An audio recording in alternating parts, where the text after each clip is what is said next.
ये वीडियो बहुत ही सीरियस होने वाला है और इस वीडियो में ज़्यादा से ज़्यादा सपोर्ट की ज़रूरत पड़ेगी, क्योंकि अगर आप सीए स्टूडेंट हैं, सीए कर रहे हैं या सीए करने के बारे में सोच रहे हैं, तो ये चीज़ें जान लेना बहुत ज़रूरी है हमारे आईसीएआई की हरकतों के बारे में। देखो, आप लोग एग्जाम देके आए होंगे तो आप लोग को भी ये लगा होगा, पहली बात तो ये एमसीक्यू हम लोग को देते नहीं है, ठीक है, मत दो, कोई बात नहीं। बट ऐसा तो है ना कि जैसे एग्जाम के तुरंत बाद आप लोग पोर्टल पे हमारा क्वेश्चन पेपर अपलोड करते, तो एमसीक्यू क्यों नहीं अपलोड करते हैं? मतलब एमसीक्यू अपलोड करने से क्या हो जाएगा? मतलब एग्जाम के बाद ही आप अपलोड कर दो कि उसके बाद बच्चा अगर कोई देखे, गलती सही देख सके। हम लोग एग्जाम दे के तो आ जाते हैं और जो गलती भी रहता है क्वेश्चन हम लोग बता नहीं पाते, क्योंकि अब मेरे पास तो है नहीं। वही एक फोटो लीक हो गया था तो कितना बड़ा ड्रामा हो गया था कि पेपर लीक हो गया, पेपर लीक हो गया, जो कि आधा घंटा पहले पेपर लीक हुआ था और सिर्फ एमसीक्यू, उससे कुछ फर्क नहीं पड़ता, लेकिन फालतू में हल्ला हुआ था। जहां पे बोलना जरूरी है वहां पे कोई नहीं बोलता है। अब यहाँ पे ये लोग पेपर सेट कर रहे हैं, लेकिन पेपर सेट करने से पहले एक बार चेक भी तो कर लीजिए। जैसे हम लोग को सिखाया जाता है कि पढ़ने से पहले रिवीजन कर लो, एक बार देख लो। हम लोग कॉपी मतलब इतना तक बताया जाता है कि अगर हम लोग एग्जाम में बैठते हैं तो एग्जाम देने के बाद 10-15 मिनट ऐसा ले लो कि आप अपना आंसर को क्रॉस चेक कर लो। ये सब चीजें खाली मतलब सिर्फ स्टूडेंट पे अप्लाई होती है क्या? आप लोग पे नहीं होती है? इतना मेहनत करके इंसान जाता है, 2 नंबर के लिए पीछे रह जाता है, और वो क्या है, 2 नंबर 3 नंबर आप लोग खुद ही वैसे गलतियां कर रहे हैं। एमसीक्यू भर भर के अब आने लगा है, हर एक सब्जेक्ट में 30% का एमसीक्यू आ गया है, तो उसका क्या मतलब है कि आप गलत सलत कुछ भी दे देंगे? सबसे पहली बात कि आप लोग एमसीक्यू देना हम लोग को दीजिए, नहीं दे सकते हैं हम लोगों को वो पैम्पलेट नहीं दे सकते, तो आप लोग अपलोड करिए आईसीएआई पोर्टल पे जाके कि हम लोग को पता चल सके। हमारा एग्जाम देखो गाइस, मैं ऐसे ही नहीं बोल रही हूँ, अभी हम लोग एग्जाम दे के आए हैं, आप लोग भी दे के आए होंगे। एमसीक्यू में बहुत ज्यादा गलतियां निकली थी, ये हम लोग सुन रहे थे, ठीक है। एक चीज मैं आपको दिखाऊंगी भी। अब आप बोलोगे कि ये मुझे कहाँ से मिला। सबसे बड़ी चीज है कि एग्जाम के बाद बच्चे ने टेलीग्राम चैनल पे किसी सर से बात किया था। ये मेरे को नहीं मैसेज आया था, मैं टू बी ऑनेस्ट बता दूं, ये सर को आया था। मैं भी उस ग्रुप में हूँ सीए फाइनल का, तो उसमें था कि मतलब ऐसे ऐसे इस क्वेश्चन में दिक्कत था। निफ्टी 1% आया था, जो कि उसका 10% रहेगा तो जाके हमारा ये आंसर मैच करेगा। जो पहला नंबर क्वेश्चन है, जो number of Nifty contract to be brought to hedge, ये इसका आंसर सही है, ठीक है। बाकी 2 और 3 का ये मैच ही नहीं करा, कहीं से भी मैच नहीं करा। इस क्वेश्चन पे बच्चों का बहुत ज्यादा टाइम लगा है, मतलब आधा घंटा एक क्वेश्चन में लगा है। हमारे पास 3 घंटे का टाइम होता है सिर्फ एक क्वेश्चन, क्योंकि आपका आंसर ही मैच नहीं करा, बच्चे का आंसर आ नहीं रहा है, तो उसको ये लग रहा है कि मेरे ही कैलकुलेशन कुछ गड़बड़ हो रही है।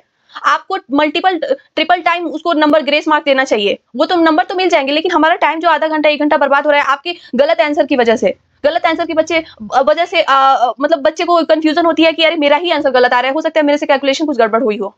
उसकी जिम्मेदारी कौन लेगा? हमारे 6 महीने का एग्जाम का पेपर हमारा टाइम के हिसाब से मैनेज नहीं हो पाता है, सिर्फ और सिर्फ आपके इसकी गलती की वजह से। आप लोग भी तो रिस्पॉन्सिबिलिटी बनती है कि आप लोग एक बार चेक कर लो इस चीज का। किस बात का पैसा लेते हैं आप लोग? एक बार बस प्रिंट आउट होके निकल के सिर्फ डायरेक्ट बच्चों के पास आता है, आप लोग उसको क्रॉस चेक नहीं करते हैं। ये कहाँ का इंसाफ हुआ? ये आया था मैसेज टेलीग्राम चैनल पे, तो बच्चे ने पूछा था। फिर उसके बाद सीए इंटरमीडिएट का बारे में बात करते हैं। देखो, सीए इंटरमीडिएट में एफएम में भी बहुत ज्यादा गलत क्वेश्चन आया था, लॉ का भी आया था, एडवांस अकाउंटिंग में भी आया था। बट ऐसे हम श्योरली नहीं बोल सकते। एक का मान लो क्वेश्चन निकल के आया, बट हमारे पास नहीं है, हमारे पास प्रूफ ही नहीं है। एक तो एक बहुत बड़ा ब्लंडर है कि ये लोग देते नहीं है, गलतियां पता नहीं चल रही है, लेकिन बहुत गलती हो रही है। एमसीक्यू ये लोग दे रहे हैं तो थोड़ा सा आप लोग नहीं देते तो अच्छा होता है ना, फिर पहले की तरह चलता। 30% एमसीक्यू ला रहे हैं लेकिन गलत चीजें ला रहे हैं, उसी में बच्चों का 1-1 घंटा चला जा रहा है। आता उनको पूरा कॉन्सेप्ट पता है, सब कुछ सॉल्व कर रहे हैं, लेकिन आंसर मैच नहीं कर रहा तो दोबारा कर रहे हैं अगेन। एक बार भी आप लोगों को समझ में नहीं आता है, रिजल्ट भी वैसे ही करते हो। सही का पूरा क्वेश्चन काट के 0 मार्क्स दे देते हो। बच्चा अगर जाए कि नहीं सर देखो मेरा यहाँ सही है, हम लोग सही नहीं करा सकते। क्यों? क्योंकि आपके एथिक्स में नहीं है वो चीजें। आप लोग सही नहीं कर सकते, क्यों? क्योंकि आपके लॉ में नहीं लिखा। अरे लॉ कौन बनाया है? आईसीआई के प्रेसिडेंट ही तो सब कुछ बनाते हैं ना, हमारा रूल रेगुलेशन सब कुछ चेंज करते हैं, तो ये ऐसा क्यों नहीं? इसमें बहुत सारे अनफेयर फेयर दोनों होता है, जैसे कि बहुत सारे बच्चों को अच्छा मार्क्स मिल जाता है, लेकिन जो ऐसे नहीं होता है ना, किसी को फायदा होता है किसी को नुकसान, ऐसा क्यों है? मतलब एग्जैक्ट वैसा हो कि जिसका सही है, जिसका गलत है उसको गलत कर दो, कोई दिक्कत नहीं है। इसमें कोई बात नहीं है कि किसी का नंबर आ गया, अगर गलती से 5 नंबर ज्यादा आगे नहीं आना चाहिए, जिसका कम आ गया उसका भी नहीं आना चाहिए।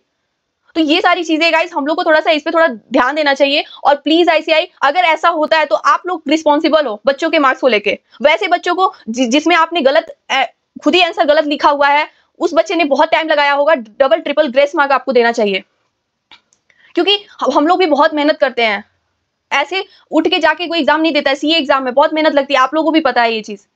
लेकिन प्लीज आप लोग इतना तो करिए, इतना तो हम लोग के फेवर में करिए कि अच्छे से अच्छा थोड़ा सा ट्रांसपेरेंटी हो हमारे कोर्स में, कि हम लोग ये कोर्स को किसी को बताने के बारे में बोल सके कि नहीं ठीक है सीए कर लो कोई बात नहीं। यहाँ पे तो हमारा मतलब आईसीआई बॉडी ही कोई काम की नहीं दिख रही है हमको। तो ये सब चीज में आप लोग भी क्या फेस किए गाइस, जरूर बताना कमेंट सेक्शन में, और ज्यादा से ज्यादा इसको फैलाओ, क्योंकि ऐसे कैसे हो सकता है, मतलब हम लोग क्यों जैसे चल रहा है चलने दो, ऐसे क्यों करें हम लोग, जैसे चल रहा है चलने दो क्यों? पढ़ते नहीं हो क्या? पढ़ के नहीं जाते हो एग्जाम देने? हम लोग अपने राइट में नहीं बोल सकते क्या? जैसे चल रहा है चलने दो, जिसका निकल रहा है निकलने दो, नहीं निकल रहा नहीं निकलने दो, ऐसे नहीं होता है यार। प्लीज इस चीज को समझा जाए और इस पे थोड़ा काम किया जाए। Thank you so much guys.